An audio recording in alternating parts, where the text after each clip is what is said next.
My pity party was interrupted by the sight of two mysterious men in black suits heading into my boss's office. It didn't bother me. I didn't have time to do anything anyway. I couldn't take my mind off my own misery.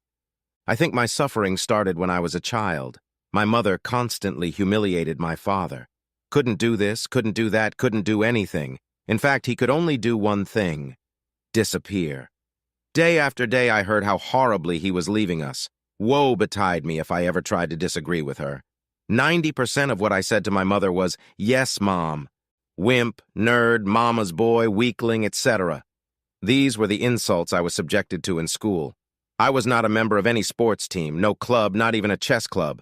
I was bullied relentlessly. I never fought back. My salvation was the bully's conclusion that after a while, bullying me became uninteresting. Stephanie was what I called a rich girl beauty, meaning she wasn't a beauty queen, but she was rich, dressed well, and wore a lot of makeup. She hung out with pretty girls because her money made her acceptable to them. She seemed to be attracted to bad boys and had a reputation for being wild. A girl like that could only be attracted to me if there was something in it for her. In Stephanie's case, it was social studies classes. She never understood why she would want to know what dead people accomplished, much less when. I was blown away when she asked me to tutor her. She won me over with the smell of her perfume. The tutoring turned into doing all of her homework, which I was willing to do just to be able to spend time with her. I never dreamed she would date me, so I never asked. Her senior year of high school, her boyfriend's appendix burst just before graduation. I had the biggest thrill of my life when at lunch, she asked me if I would take her to prom with me. After 5 minutes of hesitation, I replied that I would. It cost me a few $100s and about 3 gallons of excitement-induced sweat, but I had a prom date. Rather, Stephanie had a backup for prom. When we were introduced, there were laughs and giggles. I didn't really care. We sat at a table with her friends. I got the first dance with her. It was the only dance I danced until the very end. She came up and asked me for the last dance. Stephanie apologized, explaining that dancing with others was the price of popularity. She pulled me so close to her that I felt her nice-sized breasts on my chest, and she felt my bulge on hers, down there. After the dance, I drove her home. She thanked me and kissed me on the lips. I don't remember how I got home. I heard that she changed clothes and went to a graduation party later that night. I didn't care. I took Stephanie to the prom. College was, for the most part, a repeat of high school. The insults still poured in from my peers. As for Stephanie, I was once again the tutor and her last-minute date with no one to accompany her. One quick kiss on the lips was all I got. I never went out with anyone else. Asking a girl out on a date was too scary. She'd probably say no anyway. Get married and have kids? That wasn't part of my plan. I just planned to work with computers. It would give me a good job and I wouldn't have to socialize much. Late one night, a visibly drunk Stephanie called late one night. "I have a proposition for you. How would you feel about marrying me?" I thought my head was going to explode. "What?" Stephanie explained that she was knocked up. She didn't know who the father of the baby was. None of the potential fathers were interested in her, and she wasn't interested in them. She was faced with the choice. Not if you were the last man on Earth. Apparently, I was the penultimate man on Earth. She said she liked me, and that I would be a good father and provide a stable home. The idea that I was malleable and easily manipulated didn't cross my mind, but looking back, I'm sure it was on her mind. I was afraid to tell my mother, and, as it turned out, justifiably so. The news sent her blood pressure skyrocketing and she passed out. My wedding had to be postponed until after the funeral. Suddenly I had a wife, a house, and a nice life insurance inheritance. The fetus couldn't handle the alcohol Stephanie drank. It was stillborn. Some might conclude that Stephanie was trying to drown her grief after losing a child, but I knew she was just doing what she usually did before and after the birth of a child. I never told Stephanie what to do or what not to do. I was surprised she didn't ask for a divorce. It seems that somewhere along the way, Stephanie came to the realization that staying married to me was good for her image and a safe beachhead from which she could do whatever she wanted and go unpunished. At first, she was cautious in her dealings. Success forced her to become more open. I never challenged her. I was too grateful for her part-time job. I was afraid that if I fussed, I would be left without her altogether. Soon she began to openly talk about her cheating. "I'm leaving tonight, don't wait up for me," is what I heard if she said anything to me. Once in a while, I would get pity sex or sloppy seconds. That brings me to last night. My wife and her lover tied me to a chair. I had to watch while they had sex. When they were done, they explained to me what the role of a cuckold was and why I had better not disobey or even think about divorce. They told me I was weak. If I got sex from her once a month, I should be grateful. From now on, I would be a slave to her and her lover. As usual, there was no fight in me. In the past, I had conceded to my wife whatever she wanted, so why should I stop now? What more could I do? My musings were interrupted by the appearance of my boss in the doorway.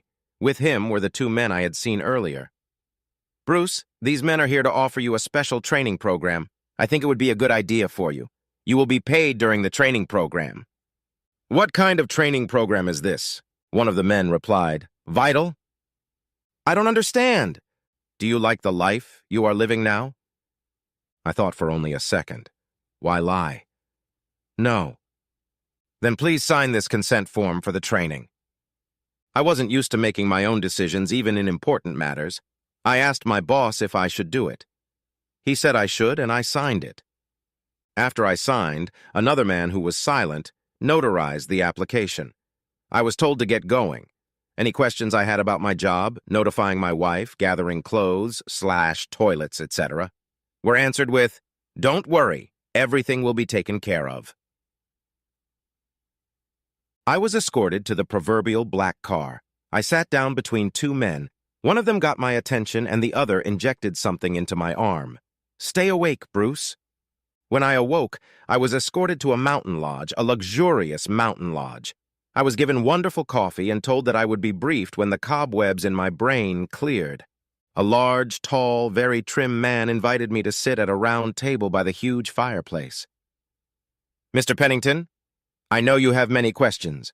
I'll briefly bring you up to speed, and then you can ask whatever you wish." The people here are members of an organization called WIMPs. It stands for Warriors, Inner, Mental, Physical, Sexual. All of us men and women have been called wimps by former spouses and others. We have all learned to become independent people who no longer allow people to go along to get along. You have been selected to go through the training. At the end, you will be a new person, a person you will be able to look at in the mirror and respect. Our training is very intense and lasts 90 days. Questions? 90 days? I'm going to lose my job. No, you won't. Your boss has agreed to keep your job. Frankly, because of the way you behaved, you were going to be fired. Your job is one of the things this training will save or improve. My wife, does she know what's going on? She's the last person we want to be kept in the loop about what we're doing. Do you really care what your unfaithful wife thinks? What kind of wife has sex with her lover in front of her husband? Have you heard what they have planned for you? You may not like it, but you will thank us later. Your wife will be served with separation papers and instructed not to attempt to contact you during this time. The graduation and the 90-day separation coincide. After that, you are free to do whatever you wish. If you file for divorce, it can be done in 60 days. What if she rips me off financially during that time? That's already been taken care of. Half of all your assets have been transferred to a new account in your name only. One of our lawyers is working on protecting even more of your assets. Our private investigator already has photo, video, and audio evidence that can be provided to her lover's wife and her boss. Her lover works at the same place, so there are plenty of options for revenge. How can you do all this legally? First of all, you gave us full power of attorney. Second, who says anything we do is legal? What we do is fair. Surely you know that fairness and legality are not always the same. Any other questions? I was still in a daze. I had resigned myself to what was next for me. What did I have to lose? My next day started bright and early, stretching, a walk, and then food, eating the worst-tasting food I've ever tasted. But they said it was healthy. After working out before breakfast, I was hungry enough to eat shit. I don't know what shit tasted like, but it couldn't have been much worse than what I had to eat 5 times a day. After my pre-breakfast workout, I was exhausted and wanted to take a nap. But naps weren't on the agenda. First, there was a full physical exam. I was deemed healthy enough to undergo training. Then there was basic training. I was made to do squats, push-ups, barbell exercises, sprints, and other feats of strength, speed, and endurance.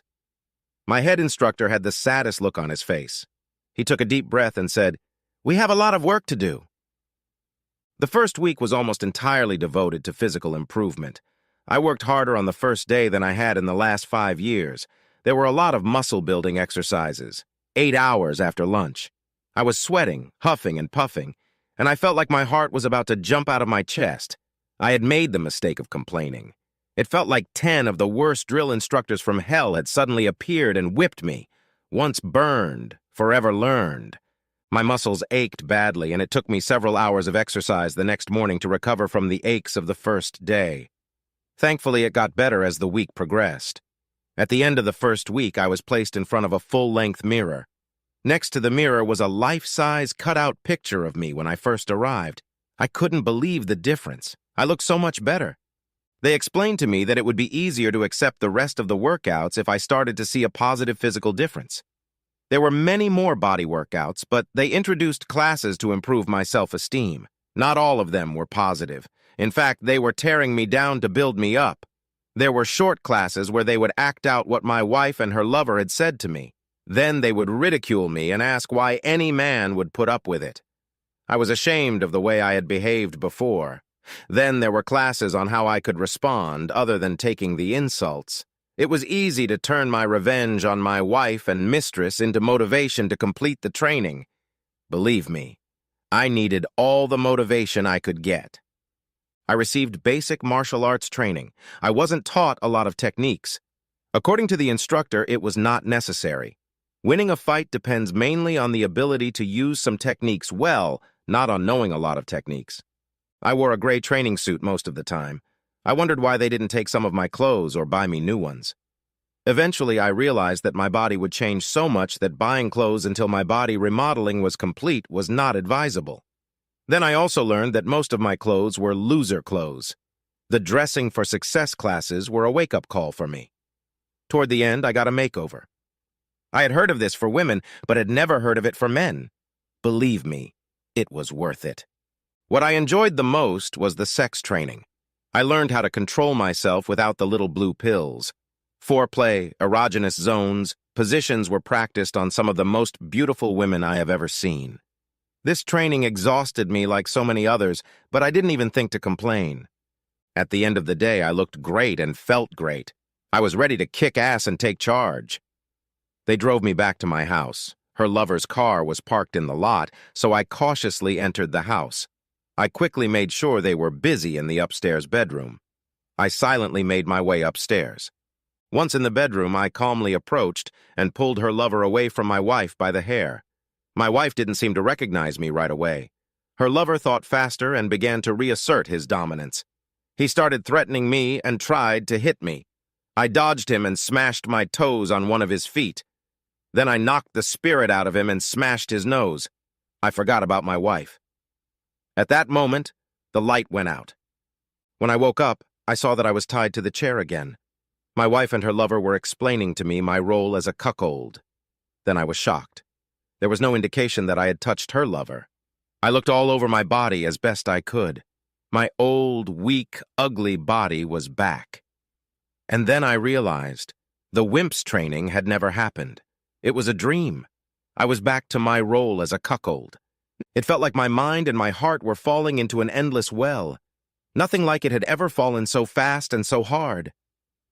I almost burst into tears. Then I remembered the words of one of the instructors from my dream. When someone knocks you down, bounce back harder.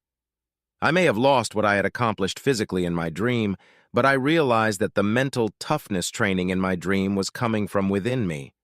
I knew what I should be doing all along.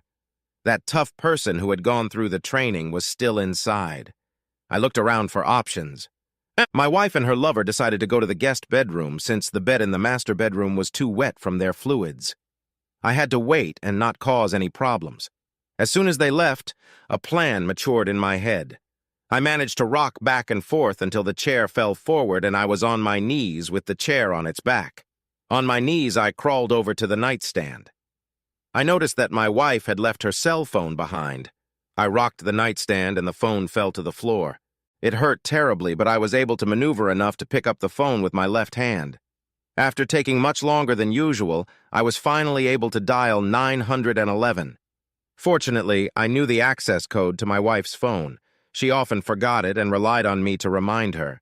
I told the dispatcher that I was being held hostage by my wife and her lover. "They're going to kill me." And I lied. I burned my knees on the way to the door. My wife begged me to fix the door for a long time. I was glad I ignored her. The door wouldn't close all the way. All I had to do to open it was push it, and it would swing back part way open. I pushed the door open with my head and quickly dropped to my knees. My knees were bleeding now, but I didn't care. Bending down, I was able to use the back of a chair to open the door wide enough to get out. I stopped. From the sounds my wife and her lover were making, they couldn't hear my efforts. I sprinted down the hallway between the rooms. Between the rooms was a landing at the top of the stairs. I managed to swing around and get the chair back into the correct position.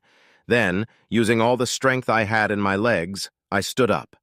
The ropes were burning and bleeding my legs, but they were enough to get me 3/4 of the way up. I waddled to the top of the stairs, standing with my back against the top step. Then I began to wait. I laughed inwardly, thinking how glad I was that my wife's lover had finished early. He lasted longer than usual the second time. If only he could hold out long enough until I heard what I was waiting for. "Police, open up!" Soon I heard the rumble of the door opening. That was my cue. I shouted, "Don't push me!" With all the force I was capable of, I pushed off and flew down the stairs, first onto the chair and then on top of my bound body. The chair fell apart from the impact, as did several of my bones. My body and the pieces of the chair slid down where I looked up at the police officers. "Help me! They're trying to kill me!" By this time, 2 naked men were standing at the top of the stairs. The policemen pointed their guns at them. They were ordered not to move. My wife began to recount, "It's not what it looks like. He wanted to be tied up. We didn't push him." The police officers ignored her statements. She and her lover were told to get dressed and taken to the police station. I was taken by ambulance to the hospital. They told me that the 3 of us were just playing sexual games. I was supposed to be a willing participant. However, they had no proof that I had consented. My wife told me to ask her. I would corroborate her story. My story was completely different. I had just discovered my wife and her lover for the first time. They tied me up and threatened to kill me if I didn't agree to become a cuckold. I refused. When they went to their room to discuss how to get rid of me, I managed to get out of the room. Then they rushed at me and their touch made me fall down the stairs. The policeman told me what my wife had informed them. I said, "I did not tie myself to the chair. If I had consented, why would I still be tied? I could have died falling down the stairs. Why would I have taken that risk?" My story made more sense than theirs. By the time of the trial, I still had visible physical evidence of the injuries I had sustained as a result of being pushed down the stairs. Based on my appearance and the lack of evidence in favor of their side, they got 5 years for assault. They got off with an attempted murder charge. My divorce went through. I got the house and she got 50% of the joint assets. No alimony or family maintenance was awarded. As soon as I felt better, I went to work. My boss said, "It's long past time for you to come back. It was hard for the others to pick up your workload. Now get to work." No. What did you say? I quit. "Bruce, let's take it slow. We managed without you while you recovered. I think we can get by a little longer. Just let us know when you're back." As I walked past his sultry secretary, who I knew was eavesdropping, I noticed she was looking at me in a completely different way. I swear she was undressing me with her eyes. She said, "Let me know as soon as you get back. I have something for you." It was quite a while before I got back. I was a little surprised to find that my job was still open and I even got a raise. I found out that the receptionist had prepared something for me that several women had offered. What did I do while I was gone? Let's just say I was making a dream come true. Epilogue. 5 years later. I walked into the bar. Ernie, the bartender, was already waiting for me. "It's the one at the end of the bar, Bruce." I handed him a $100 bill. It was my standard finder's fee. I sat down next to the man. "Can I buy you a beer?" I'm not very good company. I'd love to be alone. Let me guess. Trouble with the woman? She wants you to agree to take a lover? How do you know? Ernie must have told you. Damn, busy body. He paused.